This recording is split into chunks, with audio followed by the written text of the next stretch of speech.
Ano po kaya ang sanhi nitong pagiging number 1 natin? Ano ang dahilan kung bakit tayo napunta diyan sa pagiging number 1? 20 biggest gambling countries in Asia. Oh, palakpakan tayo diyan mga DDS. Napa-number 1 no ng dating pangulo ang Pilipinas. Oh, ha?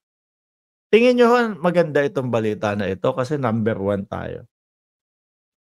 Siguro yung Macau, yan, yung dinaig pa talaga natin yung Macau, Kasi yung Macau mga kababayan, talaga sila, proud sila na sila yung capital o sila yung talagang pinakapuntahan ng taong bayan. Puntahan ng mga turista para magsugal. Pero ang Pilipinas, nakakahiya ito, nag-number 1 tayo. Sa tingin ko isa na sa dahilan nito, mga kababayan, mga bossing, dahil dyan sa mga pogosisyon nila. Di ba, Ma'am Chris Rose, nandiyan ka na pala? Wow, galing-galing, number 1. Shake my head. Biggest syndicate sa Southeast Asia, ang triad ni Go at Duterte at et al., sabi ni Rowie. Nag-number 1 ang Pilipinas, mga bossing. Number 1, Philippines! 20 biggest gambling countries in Asia. Saludo tayo doon sa nagpapasok sa mga pogo. Saludo tayo dyan, mga kababayan. Tapos, ang dahilan sa atin, malaki ang maitutulong nito sa ating bansa. Yung tax, yung trabaho para sa mamamayang Pilipino. Di ho ba? Number 2, Cambodia. Number 3, Macau. Number 4, Vietnam, South Korea, Japan, India. Russia, Nepal, Kazakhstan. Number 11, ang Singapore. Kumbaga sa Singapore kasi talagang mga kababayan, hindi, alam ko sa MBS, Marina Bay Sands, mga bossing, meron dong, kumbaga talagang may casino doon. Pero, kapag ang lokal nila, o kapag yung mga mamamayan nila ang papasok, may bayad. May bayad sa entrance pa lang kapag yung Singaporean ang pumasok. Kung di ako nagkakamali, correct nyo na lang ako dyan. Diyan doon sa mga nasa Singapore pa din. 6 na taon tayong tumira dyan o 7 taon. No? Sa Singapore kasi, mga kababayan, ang pagkakaalam ko, pag lokal nila o Singaporean ang pumasok, no? Doon sa casino, may bayad, mga bossing. Magbabayad sila. So, may entrance fee.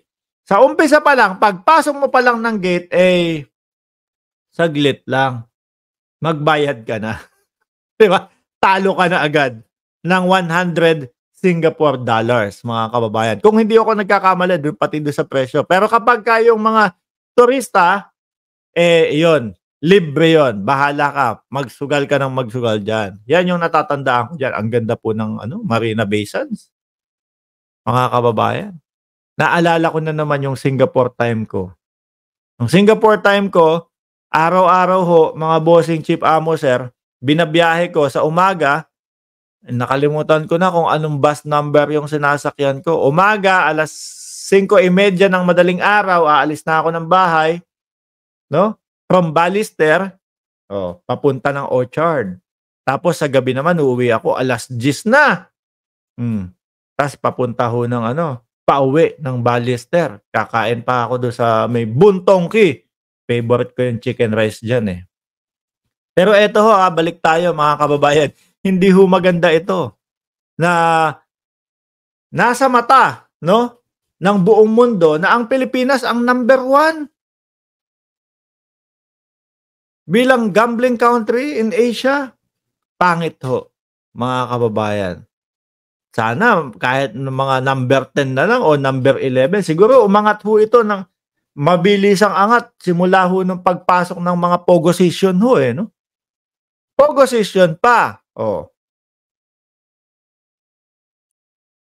Saan ba nag-umpisa yung pogosisyon na pangalan? Saan ba nag-umpisa yung pogosisyon? Kasi itong mga DDS, pati yung mga bantot vloggers, mga kababayan. Bakit tawag mo sa kanila bantot vloggers? tignan nyo ho, magbablog. Nanlilimahid pa ho yung mga itsura. Pinipilit na nila na mga opposition nga daw ho sila. Inaagawan ho yung Liberal Party, mga kababayan. So, dahil wala silang mapuntahan, hindi naman sila administrasyon, dahil puro kontra sila sa administrasyon, kahit na walang mga patunay yung mga pinagsasasabi ho nila, hindi sila administrasyon at hindi din sila pwede sa opposition. Kaya ayan, diyan sila. Total, ito naman po, mga ipinagtatanggol nila, sa position na lang po sila, mga bossing. At yung mga idol nila na mga politiko, mga kababayan, yung mga idol nilang mga politiko, mukhang mga supporter naman po nitong posisyon. Yan, posisyon na lang kayo. Di ba? Uy, si Ma'am Chris Rose, grabe to. Sabi, bantot na, ngangit pa, saan ka pa? Ewan ko na lang. Wag na ho natin paghambingin yung mga itsura. Hayaan na ho natin sila na lang yung lumait sa atin. No?